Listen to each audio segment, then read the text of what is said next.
গাজা যুদ্ধের পরবর্তী ধাপ নিয়ে যুক্তরাষ্ট্র ও ইসরায়েলের মধ্যে চলছে ঘনিষ্ঠ আলোচনা।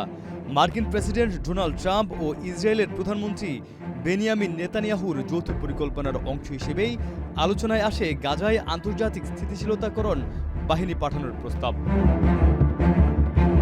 গত বছর ফিলিস্তিনি স্বাধীনতাকামী বাহিনী ও ইসরায়েলের মধ্যে যুদ্ধবিরতি চুক্তি হয়।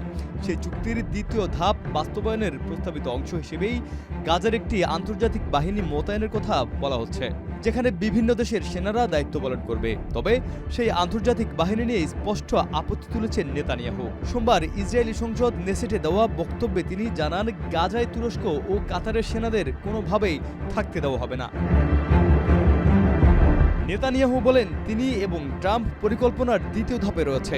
এর অর্থ খুব পরিষ্কার, ফিলিস্তিনি যোদ্ধাদের নিয়ন্ত্রণ করা হবে এবং গাজাকে সম্পূর্ণভাবে নিরস্ত্র করা হবে। তবে আন্তর্জাতিক স্থিতিশীলতাকরণ বাহিনীতে কাতার ও তুরস্কের সেনাদের থাকার প্রশ্নই ওঠে না। বিশ্লেষকদের মতে তুরস্ক ও কাতার দীর্ঘদিন ধরেই ফিলিস্তিনি ইস্যুতে সক্রিয় ভূমিকা রাখছে। গাজায় তাদের উপস্থিতি ইসরায়েলের নিরাপত্তা ও রাজনৈতিক স্বার্থের সঙ্গে সাংঘর্ষিক বলে মনে করছেন তেল আবিব।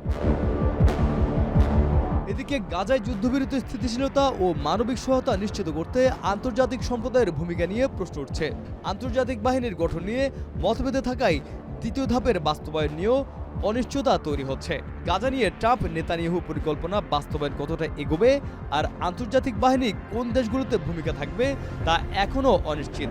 তবে তুরস্ক ও কাতারকে প্রকাশ্যভাবে বাদ দেওয়ার ঘোষণায় মধ্যপ্রাচ্যের কূটনীতিতে নতুন উত্তেজনা যোগ হলো।